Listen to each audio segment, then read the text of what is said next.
Hey everybody, how's it going? Today we are going to be changing the transmission oil in my 2019 GMC Canyon.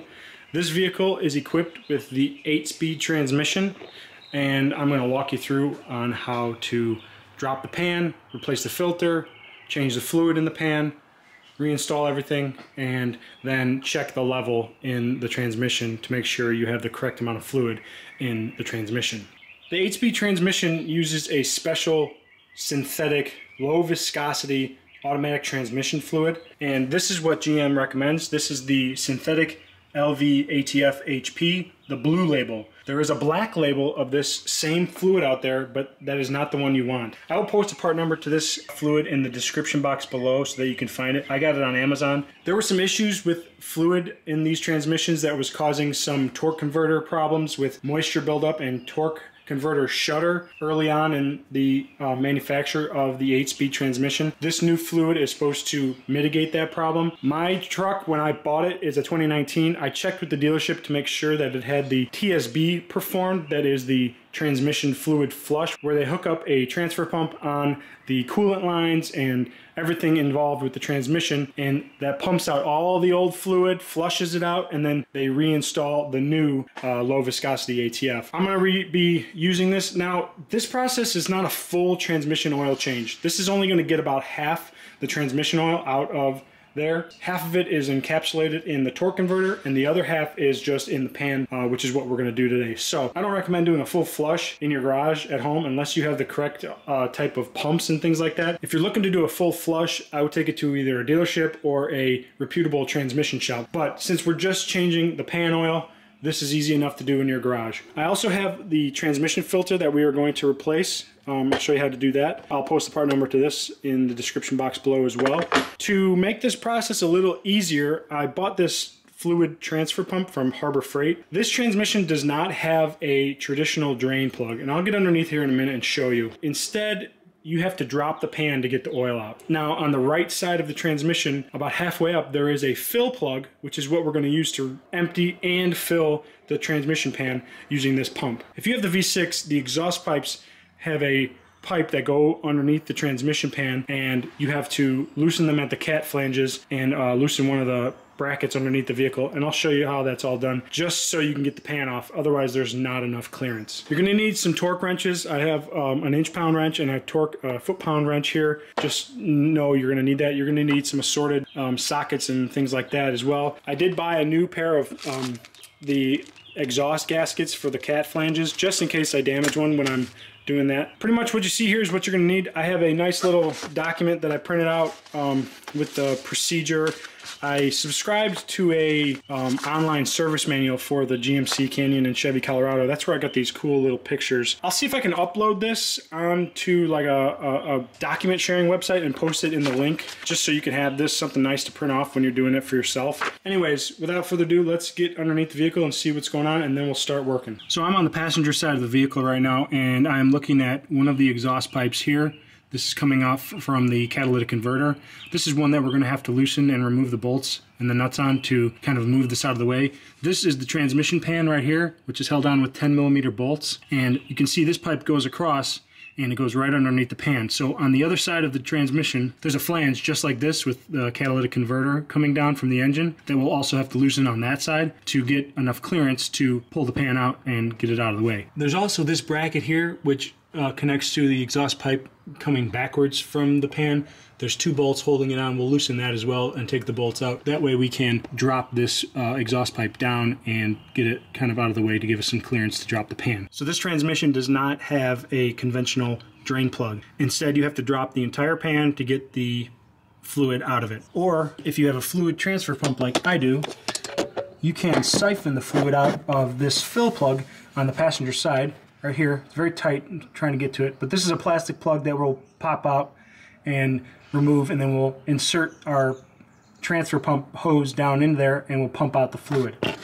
Now there is on the front of the transmission pan, there is this which looks like a drain plug, but if you loosen this, oil is not really going to come out unless your transmission pan is really overfilled. This is how you check the fluid level after you refill it, and I'll go into depth on that after we get the fluid out and back in and we're checking the level. So this is not a drain plug. This is a standpipe plug. I'll explain it a little more on later in the video. First step is we're going to remove these 3 cat flange bolts, these 3 cat flange bolts, and then this bracket here on the back side of the transmission for the exhaust, so we can loosen this exhaust pipe and lower it down. So I've got my brother-in-law helping me out here today. He's taking off those catalytic converter flange bolts. They are 15 millimeters, and there's the one on the passenger side there that he's loosening, and then I'm working on this driver side one here.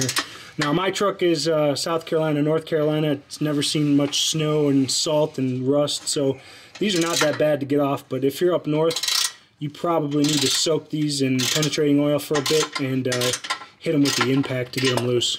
So now that we have the cat flange nuts taken off on both sides, we're working on this bracket right behind the transmission. It's another pair of 15 millimeter bolts. It removes this bracket that is hooked up to an exhaust hanger, and once that is loosened, we can move the pipe down and out of the way a little bit to get access to drop the pan. So we've got the exhaust pulled off of the cat flanges and lowered down a bit. We've got a good fistful of room here now, so when we are able to loosen the pan, we can drop it down and get more access.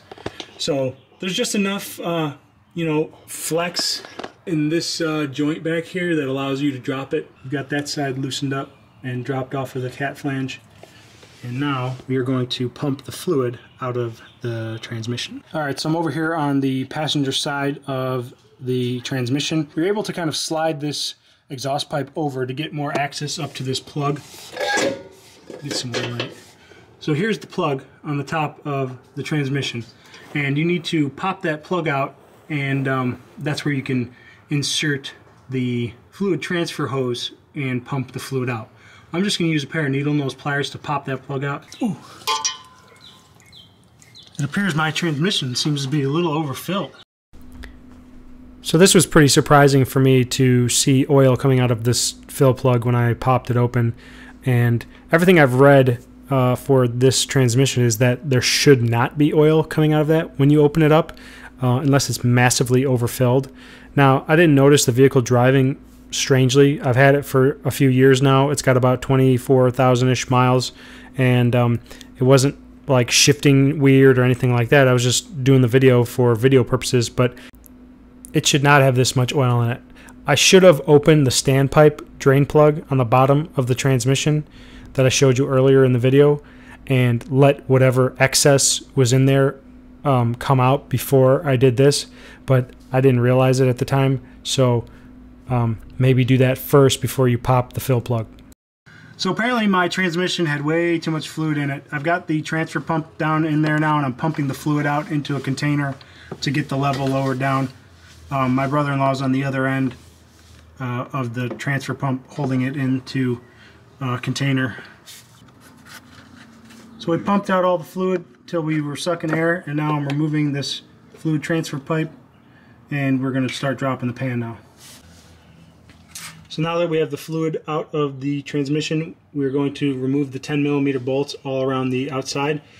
And I've got my brother-in-law there. He's going to support the pan when I start getting it loose enough to remove. I'm using an impact gun just to make it go a little bit faster. These should come out with very little effort. They're 10 millimeter, and they're only held in with about 89 inch-pounds of force. That's not a lot. You're going to have to reposition the exhaust pipes a few times to get at some of the bolts if you're using a screw gun like I am. You can see there. Just take your time and go around and take the screws out one at a time. I'd say it's definitely important to have someone else with you to support the pan while you do this, because there is still a little bit of fluid left in the pan, and if you loosen all the bolts and it falls, you're going to make an even bigger mess than what you wanted to. So it's good to have a helper there to support the pan. Alright, so now we got all the pan bolts out, and he's holding the pan up. I'm going to move the exhaust out of the way. Watch your face, Ray. Okay, and now we can lower the pan and get it past the... Let's just... Yeah, that's alright. Let it drip for a minute. So we're just going to let it sit here for a minute and drip. There's the transmission filter and all the linkages and connectors and whatnot. Alright, so we got the pan out of the truck. There's a little bit of fluid left in the bottom of the pan, which we're going to dump into our disposal pan there. But this is what it looks like on the inside. The fluid looks good. You know, my truck's only got about 24,000 miles on it. Probably a little early to change transmission fluid, but I figure earlier the better. There's a couple magnets back here that do have some wear material on them. You can see that gunk on there just a little bit, so it's not bad to change it early. The fluid color itself looks fine. Doesn't smell burnt. Still probably would have been fine for another 50,000 miles or so, but I'm going to go ahead and dump this, and then we're going to clean this whole pan out and get it reinstalled.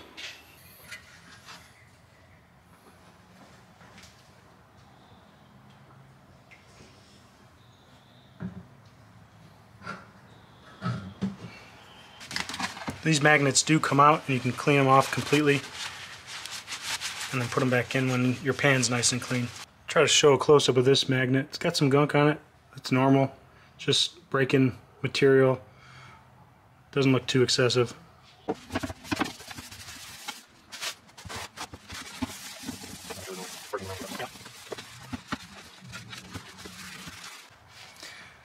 So here's the gasket that comes off of the pan. It is reusable. I'll post a part number to it just in case you need to buy a replacement, but I'm going to reuse mine. Just going to set it back in just like that. On either end of the pan, there's these little like studs that go down into these holes to make sure you get it lined up correctly. So there's one there, and then there's another one right there. That way you get it lined up correctly. I'll put my magnets back in. There's one. There's two. And then this is that standpipe. There's a plug on the other side of this pan that connects to this standpipe. And when the fluid level is correct, it should be like right below this standpipe. So nothing is allowed to go over the top of the standpipe. But if there's too much fluid, it can all come out. Now, if I had known my transmission was that overfilled that it was actually coming out of the fill hole, I would have drained it down a little bit just to get it down to this level. But I had no idea. I'm glad I checked it. The next thing we're going to do is replace the transmission filter, which is pretty simple, just pops into place. We'll go underneath the truck now and do that. So this black thing right here is the transmission filter, and the way it comes out is you grab both sides and kind of wiggle it out of place and more fluid will come out. One thing you want to make sure when you take it out to make sure the gasket comes with it, because there's a gasket here. There's a gasket on the inside of this ring right here that you want to make sure comes out when you pull that out, because if it stays in there and you try to push your new filter in, you're not going to get a good seal.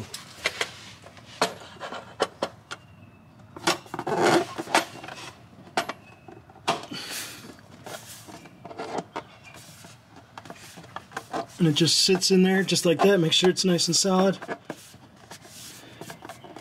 And now we can reinstall the pan.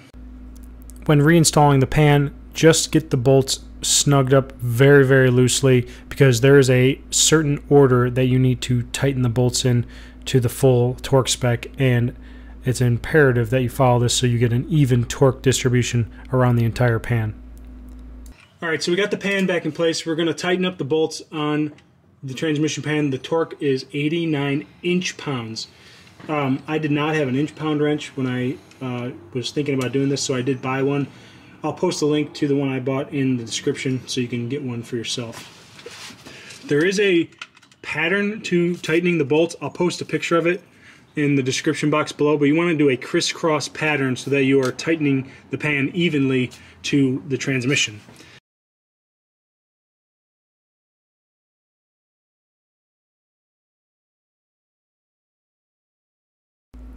Again, it was nice to have a helper here because some of the bolts are on the opposite side of the pan and it's hard to get to without two people being on either side of the vehicle. So I really stress getting a helper to help you do this, and it'll make it go a lot faster and much easier on yourself.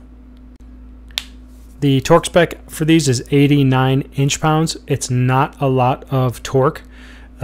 The pan itself is steel, but I believe the casing of the transmission is aluminum. So you're going up into aluminum threads that you do not want to strip. If you do strip them, you're going to be in a bad mood. So just stick to the torque spec and don't go crazy torquing them down. I ordered this inch-pound torque wrench from Amazon and it worked perfectly. it is a digital readout, but it still has the audible click when it hits the torque spec. So I'll post a link to it in the description box below so you can get one for yourself. Okay, so we got the pan tightened up and we're going to start pumping new fluid into the transmission. I'm going to put in 6 quarts. That's what should be in the pan, not what we took out, which was like almost 7 quarts. So here we go. The Harbor Freight transfer pump that I bought worked really well. There was just one time where one of the connections came off when I was pumping fluid and I got totally douched with transmission fluid. So make sure you really get them into the pump really solid and make sure it doesn't come off. So again, it was helpful having the helper because I was pumping and watching the transmission hole, and my helper was switching from one quart to another as we finished pumping them in. So again, stressing getting a helper for this project.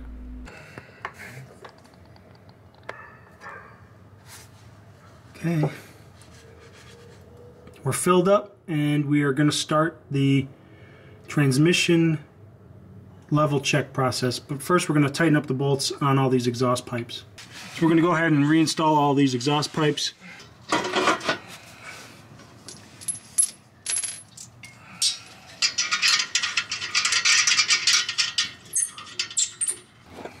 So these cat flange bolts are 37 foot-pounds, and then this bracket back here that we took off, where is it? There, is 43 foot-pounds. So we're going to tighten those up. Not going to really show you that, it's easy. But 43 for this back bracket and 37 for these 2 cat flange bolts. Alright, so we've got the transmission pan tightened, we've got fluid in the pan, we've got the bolts for the exhaust tightened up. We're going to go ahead and start up the truck and let it warm up and get into operating temperature, and then we're going to check the level.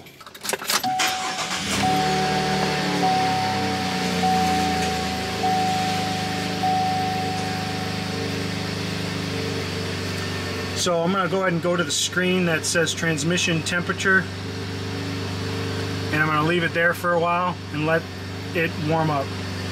So while we wait for the transmission to get up to operating temperature, which for this truck is between 95 and 113 degrees Fahrenheit, we're gonna make sure the parking brake is engaged, which I have mine engaged down there.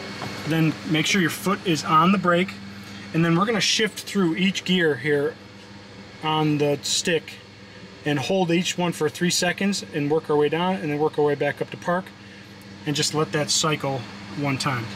So here we go. 1, 2, 3. 1, 2, 3. 1, 2, 3. 1, 2, 3. 1, 2, 3.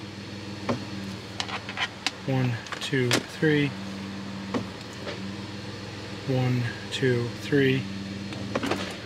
Back into park. And we're going to let it idle here for a while until that transmission temperature gets between 95 and 113.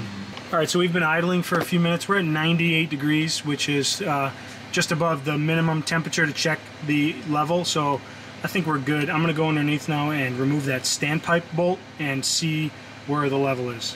Alright, so this is the standpipe bolt that we're going to remove with the engine running and at operating temperature. So we're like right at 100 degrees right now. And it's a 10 millimeter bolt. We're going to go ahead and remove it, and a little bit of fluid is okay to come out.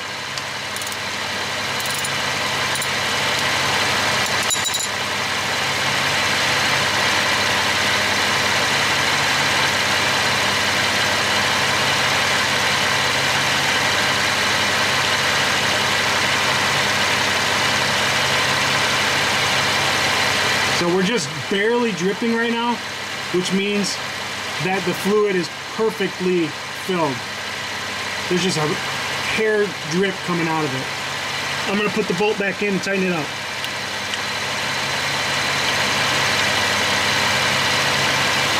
And the torque spec on this is 80 inch-pounds. Alright, so I'm all done checking the level of the transmission fluid. Took it for a drive. Shifts great, shifts smooth. No real difference, especially this low mileage, but I wanted to make this video anyways. So if you like this video, give it a thumbs up. Love it if you subscribe. Stay tuned for more videos. We'll see you next time. Later.